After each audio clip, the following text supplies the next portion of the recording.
우리를 위해 아들을 내어주신 사랑의 하나님, 이 고요한 시간 주님께 감사하는 마음으로 이 자리에 나왔습니다. 죽을 수밖에 없는 우리의 운명을 뒤바꾸시기 위해 십자가의 길을 걸으신 주님을 기억합니다. 우리를 살리시려고 죽음의 십자가를 부둥켜 품에 안으시고 그 죽음이 형틀에 밀착하시며 십자가에 달리신 주님의 그 사랑을 기억합니다. 생명이신 주님께서 십자가에 달리심으로 십자가에 달려 죽어야 할 우리가 생명의 길에 들어설 수 있게 되었음을 감사드립니다. 낮고 낮은 곳으로 오셔서 우리를 안아주시고 품어주신 주님, 주님의 그 무한하신 은혜를 기억하며 감사하는 이 고난주간이 되게 하여 주시옵소서. 하나님, 주님의 순환을 기억하는 고귀한 이 화요일, 우리의 악하고 못된 것들을 모두 내어버리기를 원합니다. 나만을 생각하는 이기심이 욕심을 부추기고 악한 일을 도모하게 하며 거짓을 말하며 불평하게 하였습니다. 하나님을 인정하지 않는 불신앙이 우리를 교만하게 만들고 연약한 자들을 무시하고 그들에게 불의를 행하게 하였습니다.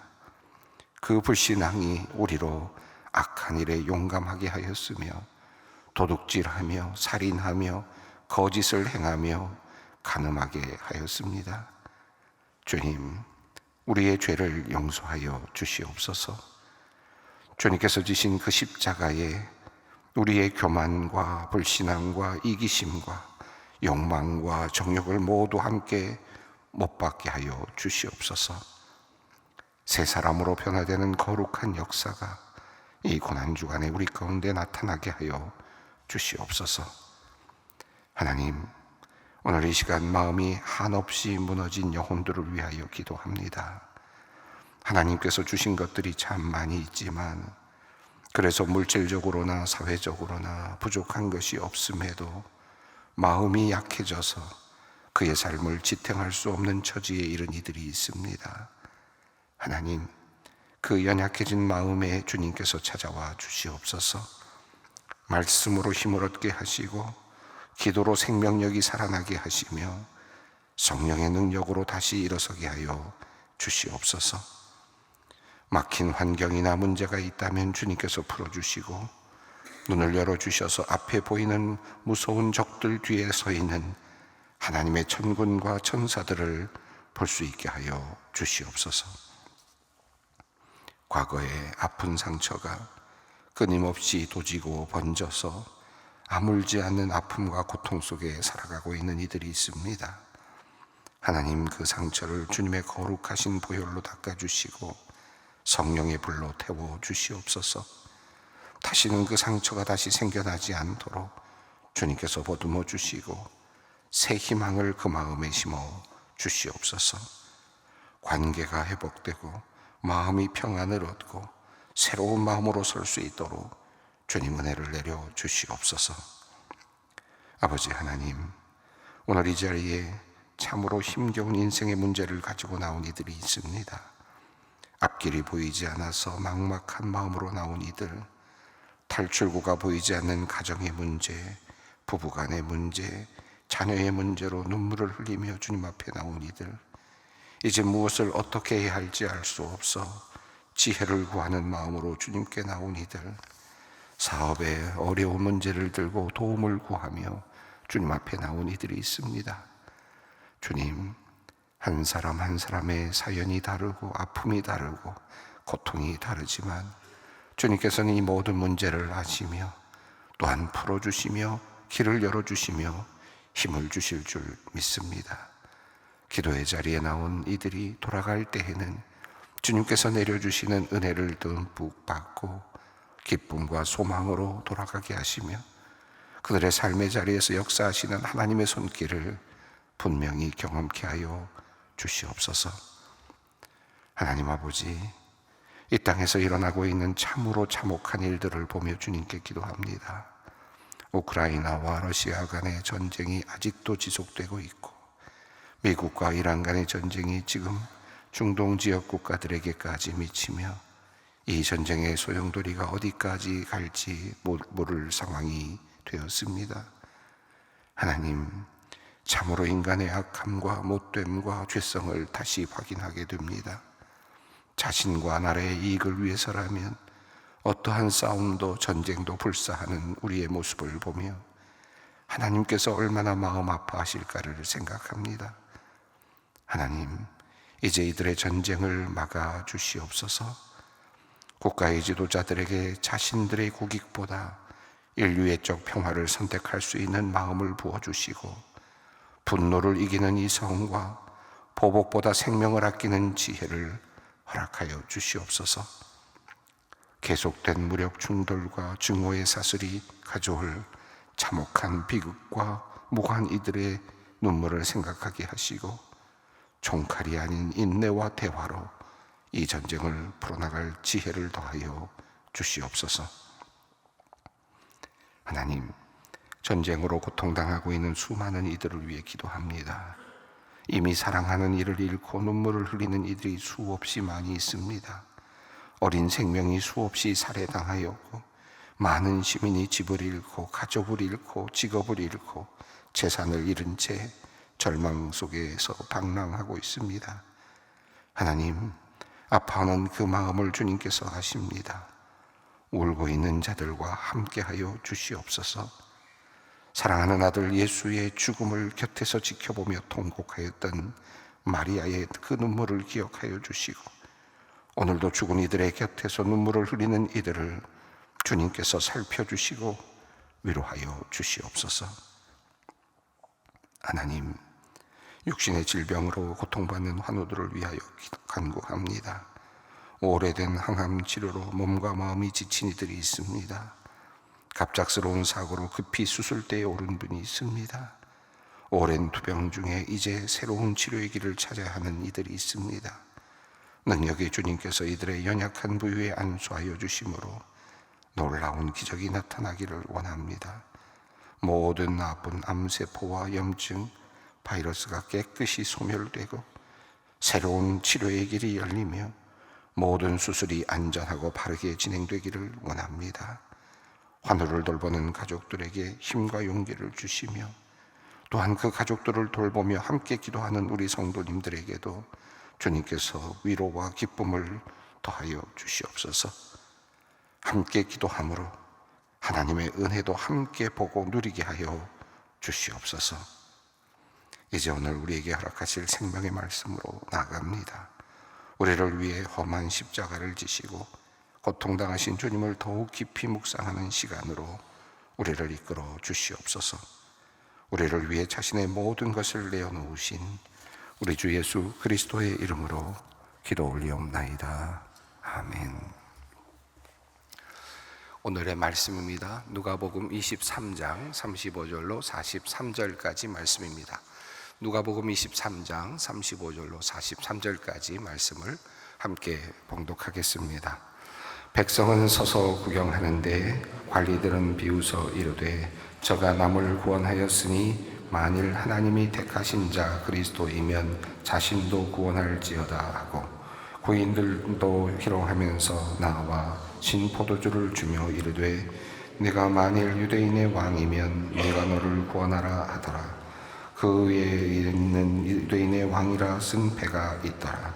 달린 행악자 중 하나는 비방하여 이르되 내가 그리스도의 아니냐 너와 우리를 구원하라 하되 하나는 그 사람을 꾸짖어 이르되 내가 동일한 정죄를 받고서도 하나님을 두려워하지 아니하느냐. 우리는 우리가 행한 일에 상당한 보응을 받는 것이니 이에 당연하거니와 이 사람이 행한 것은 옳지 않은 것이 없느니라 하고 이르되 예수여 당신의 나라에 임하실 때에 나를 기억하소서 하니 예수께서 이르시되 내가 진실로 내게 이르노니 오늘 내가 나와 함께 낙원에 있으리라 하시니라. 아멘. 예수님께서 십자가 위에서 또 고난을 당하시는 상황 속에서 말씀하셨던 내용들을 하나씩 살펴보는 그런 고난 주간입니다. 특별히 오늘 말씀은 예수님께서 오늘 내가 나와 함께 낙원에 있을 것이다 라는 말씀을 하신 그 장면을 우리가 함께 살펴보고 있습니다. 오늘 본문 말씀에는 비방하는 그리고 또 희롱하는 그런 이야기들이 계속 이어지고 있습니다. 오늘 본문에 비난하는, 희롱하는 그런 표현들이 상당히 많이 나오는데요. 35절에 보면 비웃어 이르되 라는 표현이 나오고, 또 36절에도 희롱하면서 라고 하는 말이 나오고, 또 39절에도 비방하여 이르되 라고 하는 이 말씀이 나옵니다. 예수님께서 이미 십자가에 달려 지금 순환을 당하시고 죽어가는 그런 상황에 있습니다. 오늘 본문은 이미 예수님께서 십자가에 달리셨고, 그리고 십자가에서 지금 피를 흘리시면서 죽어가고 있는 그 가운데서 사람들이 예수를 바라보면서 비난하고 희롱하고 있는 그런 모습을 우리에게 알려주고 있습니다. 예수님이 과연 비난받을 만한 분이신가? 왜 예수님은 이 자리에서 비난을 받고 계시는가 하는 깊은 생각을 또 묵상을 해보게 됩니다. 예수님께서 이 땅에 태어나셔서 하신 일이 무엇이었습니까? 공생애를 시작하신 이후에 가난한 자들과 함께 해주셨고, 병든 자들과 함께 해주셨고, 귀신 들린 자들을 해서 귀신을 내어 쫓아주셨고, 죽은 자를 살려주셨고, 배고픈 사람들에게 먹을 것을 주셨고, 가난한 자들의 친구가 되어주셨고, 세리에게 다가가셔서 그들을 위로해 주셨고, 그들이 다시 일어설 수 있게 해주셨고, 예수님께서 하셨던 일들은 정말 아름다운 일들이었습니다. 인간적으로 본다면 참으로 그만큼 살아낼 수 있는 위인도 없었을 것입니다. 만약에 그냥 인간이었다면 그가 그런 삶을 살다가 죽어가는 모습을 보면서 수많은 사람들은 애통해하고 그리고 안타까워했을 것입니다. 그런데도 불구하고 오늘 본문 속에서 많은 사람들은 지금 예수님을 향하여 희롱하고 비난하고 있습니다. 도대체 왜 이 사람들은 이런 비난을 하고 있을까? 왜 이렇게 예수님께서 멋진 삶을 사셨고 희생의 삶을 사셨는데도 불구하고 십자가 위에 달려있는 예수님을 바라보면서 왜 이 사람들은 희롱하며 비난하고 있을까를 생각해 보게 됩니다. 왜 이런 일이 있습니까? 오늘 35절을 보면 이렇게 이야기합니다. 함께 읽습니다. 백성은 서서 구경하는데 관리들은 비웃어 이르되 저가 남을 구원하였으니 만일 하나님이 택하신 자 그리스도이면 자신도 구원할지어다 하고, 여기서 보면 하나님의 택하신 자이면, 네가 지금 하나님의 택하신 자라고 말한다면, 그리스도라면, 우리를 구원할 구원자라면, 그렇다면 너 자신도 구원하라 라고 하는 내용입니다. 36절부터 37절도 같은 내용입니다. 함께 읽습니다. 군인들도 희롱하면서 나와 신포도주를 주며 이르되 내가 만일 유대인의 왕이면 내가 너를 구원하라 하더라. 자, 여기 보면 처음에는 하나님의 택하신 자이면, 하나님의 택하신 자답게 그리스도라면, 그렇다면 너 자신을 구원하라 라고 하는 것이고, 또 군인들도 역시 마찬가지입니다. 네가 유대인의 왕이라고 한다면, 그렇다면 여기서 나와야 된다라고 하는 그런 내용이죠. 너를 구원하라. 너 스스로를 구원할 수 있는 능력을 보이라는 것입니다. 39절에도 마찬가지입니다. 함께 읽습니다. 달린 행악자 중 하나는 비방하여 이르되 내가 그리스도가 아니냐 너와 우리를 구원하라 하되. 자, 이 전체적인 내용의 전체적인 흐름을 보면 단 한 가지, 그들이 지금 비방하고 있는 것은 이것입니다. 네가 지금 그리스도라고 하지 않았느냐? 네가 하나님의 아들이라고 하지 않았느냐? 너희가 하나님의 택하신 자라고 하지 않았느냐? 네가 진정 유대인의 왕이라고 말하지 않았느냐? 그렇다면 그것답게 행동해라. 그것을 드러낼 수 있도록 네가 증명해봐라 라고 하는 것이 이들의 비난의 핵심 내용입니다. 다시 말하면 하나님의 택하신 자임을 스스로 증명할 수 있도록 능력을 발휘해봐라 라고 하는 그런 비난입니다. 하나님의 아들 예수, 하나님의 택하신 자, 구원자, 그렇다면 우리가 생각하는 방식대로 네가 증명을 해야 한다. 우리가 생각하고 있는 구원자는 이런 구원자다. 너를 스스로가 능력을 발휘하고 어떤 어려움 속에서도 문제를 해결해내고 너 스스로도 구원할 수 있는 정도의 능력이 있어야 우리를 구원할 수 있을 것 아니냐. 이 모든 것은 세상의 잣대이죠. 지금 그들은 세상의 잣대에서 그들이 바라보고 있는 하나님의 아들, 그들이 지금 생각하고 있는 구원자, 그 모습을 지금 이야기하고 있습니다. 그런데 그 기준에 지금 그들은 맞지 않는 겁니다. 예수님은 맞지 않는 겁니다. 십자가에 달려서 힘없이 죽어가고 있는 그 모습으로는 절대로 그들이 생각하고 있는 구원자일 수가 없는 거죠. 자, 그들은 지금 이제 예수에 대하여 실망하고 있는 겁니다. 이들의 비난은 단순하게 그의 예수님의 생애 전체에 대한 어떤 그 삶에 대한 것을 모두 모독하는 것이라기보다는 네가 하나님의 아들이라고 그랬다면 하나님의 아들답게 좀 구원자가 되라. 너 스스로도 너를 구원해봐라 라고 하는 것이 결국은 비난으로, 희롱으로, 그러니까 결국은 그들의 기대가 실망으로 바뀌었다고도 할 수 있겠습니다. 앞서서 예수님께서 예루살렘으로 들어오실 때 많은 사람들이 호산나를 외치면서 유대인의 왕이라고 그렇게 구원자로 그렇게 모셨죠. 그 모시는 데에는 자신들이 생각하고 있었던 그러한 기대치가 있었습니다. 그러나 이제 얼마 되지 않아서 십자가에 달려서 이제 죽어가고 있는 예수를 보면서 실망하는 겁니다. 이런 곳에서는, 이런 모습 속에서는 절대로 구원자의 모습을 볼 수 없는 겁니다. 그들은 도리어 기대가 희롱으로, 비난으로 지금 바뀌어져 있는 것을 보게 됩니다. 예수님께서 첫 공생애를 시작하실 때 마귀에게 끌려서 광야로 나가셔서 시험 받았던 내용들이 있었죠. 그게 어떤 것이었습니까? 돌로 떡이 되게 하라. 그런데 예수님께서는 그것을 물리치셨습니다. 돌로 떡이 되게 하라는 말씀은 어떤 것입니까? 네가 돌로 충분히 떡을 만들 수도 있지 않느냐. 내 능력을 의심하지 않는다.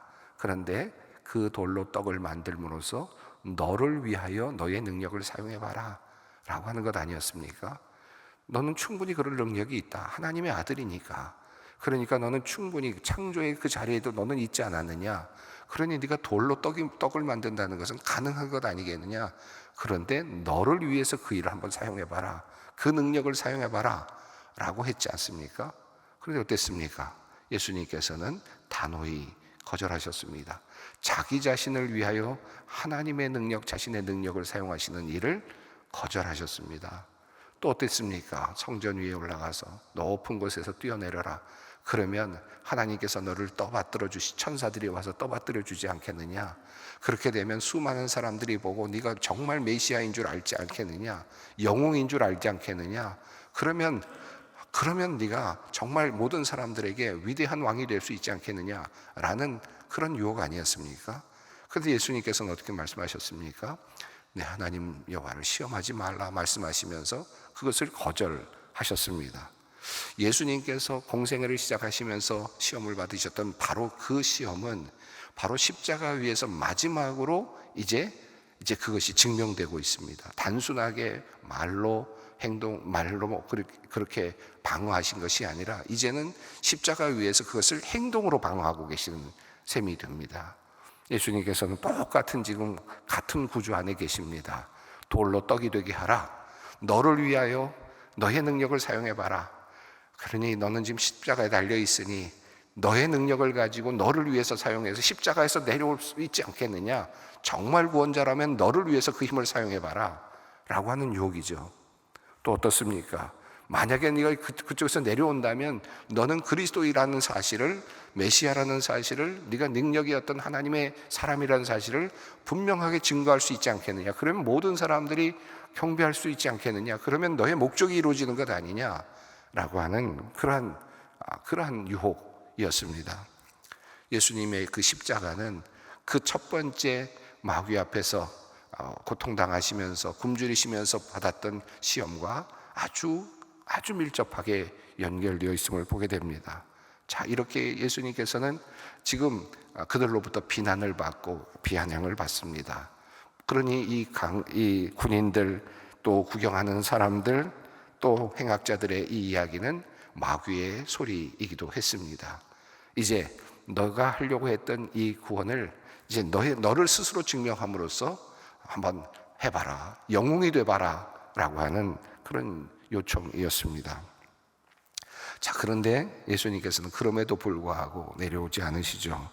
자기를 구원하는 것으로 메시아가 증명되는 것이 아니라 또 스스로 내려옴으로써 기적을 보여줌으로써 메시아가 되는 것이 아니라 지금 주님께서는 모든 인류를 구원하시기 위해서 자기를 구원하는 일을 포기하십니다. 진정한 자기 희생, 자기 사랑, 그것을 통해서 진짜 하나님이 되심을, 자신이 진짜 하나님의 아들이 되심을 증명하려고 하십니다. 세상이 바라보고 있는 하나님의 아들과 하나님의 아들이 지금 바라보고 있는 하나님의 아들의 모습이 다르게 나타나고 있습니다. 어떤 존재가 진정한 하나님의 아들인가, 진정한 구원자인가, 자기의 문제를 해결하고 그리고 영웅이 되어서 십자가에서 내려오는 것으로, 물론 잠시 동안은 그것이 영웅적인 대접을 받을 수 있겠지만 온 인류를, 오고 오는 모든 인류의 죄를 짊어지고 그리고 그 인류를 모두 구원하시는 일은 결국 실패하고 말 것입니다. 그러므로 예수님께서는 지금 이러한 비난과 유혹 속에서도 끝까지 자신의 힘을 자신의 영광을 위해서 사용하지 않고 스스로 죽어가는 그런 길을 택하고 계심을 보게 됩니다. 이 오늘 본문 속에서 이렇게 예수님께서 정말 어찌 보면 이 희롱하는 사람들 앞에서 아마 많은 갈등이 있지 않았을까. 예수님께서 정말 내가 힘을 쓸까, 정말 힘을 써서 내가 내려오면 어떻게 될까 하는 그런 갈등이 아마 있지 않았을까요? 돌로 떡이 돼서 먹게 할까? 40일 동안 굶주리신 다음에 예수님께서 그런 유혹이 없었겠습니까?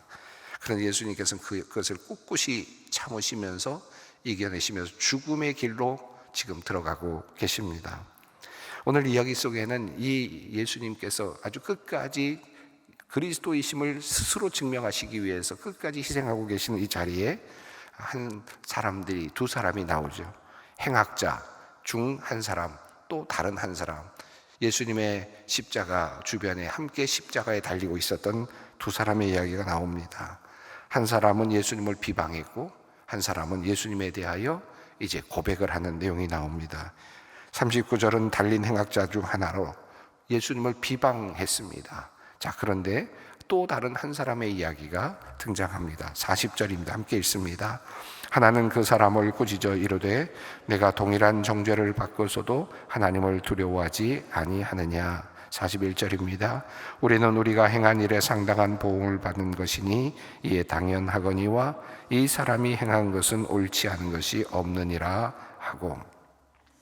자, 이 40절과 41절에서 지금 한쪽 예수님의 한쪽에 달린 이 행악자는 우선 자기 자신의 죄를 돌아봅니다. 자기 자신의 죄를 인정합니다. 자, 우리는 동일한 정죄를 받고서도 네가 하나님을 두려워하지 않느냐. 우리는 우리가 행한 일에 상당한 보응을 받는 거다. 우리는 우리의 죄값을 받는 거다. 이건 어찌면 당연한 것이다 라고 받아들입니다. 그러나 이 사람은 옳지 않은 것을 행한 것이 없다. 예수님을 지금 제대로 보고 있습니다. 이분의 삶을 지금 다시 보고 있습니다. 과거 예수님께서 무슨 일을 하셨는지 그는 지금 알고 있는 듯 보입니다. 이분이 행한 것은 옳지 않은 것이 없다라고 그렇게 고백합니다. 자, 그러면서 42절에서 함께 읽습니다. 이르되 예수여 당신의 나라에 임하실 때에 나를 기억하소서 하니. 어떻게 해서 이 지금 십자가에 달린 이 한 강도, 이 행악자는 이런 고백을 하게 되었을까요? 왜 이런 고백을 할 수 있었을까? 한번 생각해 볼 필요가 있겠습니다. 물론 이야기로 만든다면 하나의 반전이고 하나의 극적인 드라마틱한 하나의 절정을 표현할 수도 있겠지만 이것이 정말 십자가 옆에서 일어난 사건이라고 우리가 믿는데, 만약에 그렇다면 이 사실은 무엇을 의미하고 있을까요? 왜 이 강도는 이렇게 전향적인 그런 모습으로 예수님께 고백을 하고 있을까요? 아마도 그 앞서 나오는 우리 어제 읽었던 말씀이죠. 예수님께서 기도하시면서 아버지 저들의 죄를 사하여 주십시오 라고 말씀하는 그 예수님의 그 말씀을 그가 옆에서 들었을 가능성이 높습니다. 그렇지 않겠습니까? 자, 그러면서 그 마음속에 감동이 왔을 것 같습니다.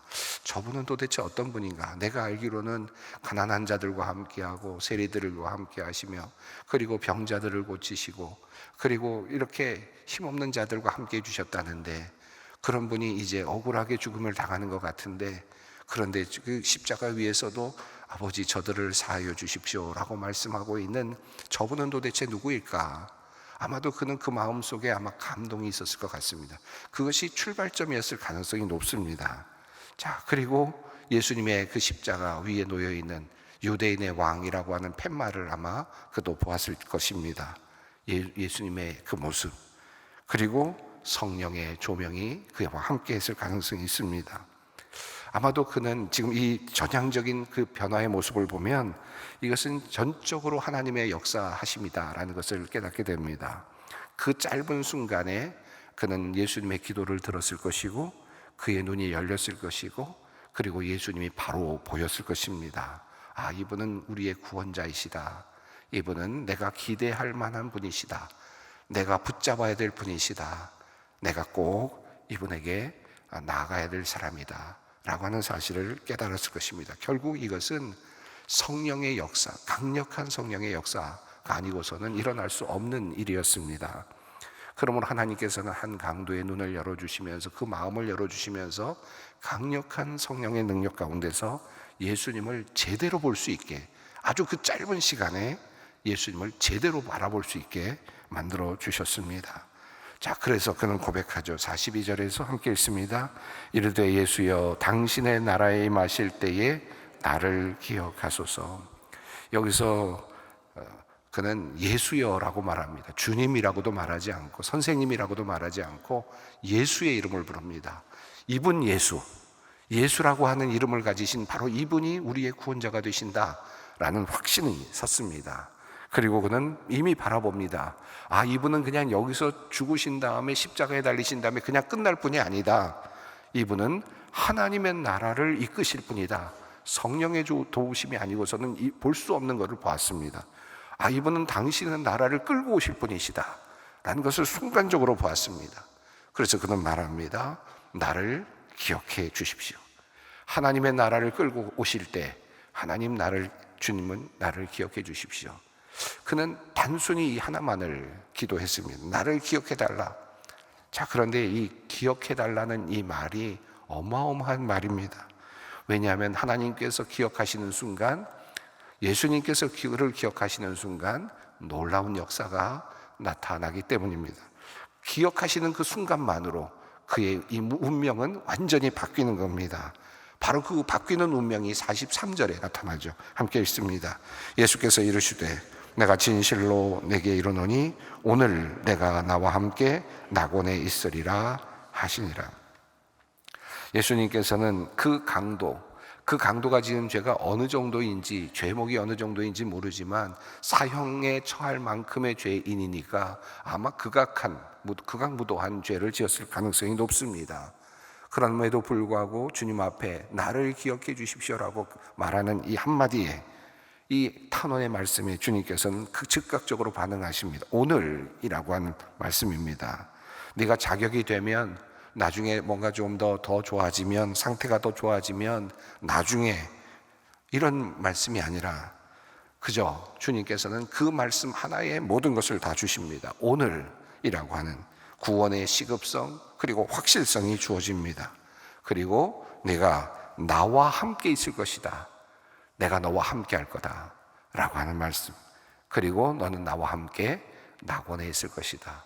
낙원이 어떤 곳입니까? 이 낙원은 주님과 함께 하는 것이 낙원입니다. 여기 보면 내가 나와 함께 낙원에 있을 것이다 라는 말씀 속에서 그저 너는 낙원에 가 있어라 라고 말씀하지 않고 내가 너와 함께 낙원에 있을 것이다.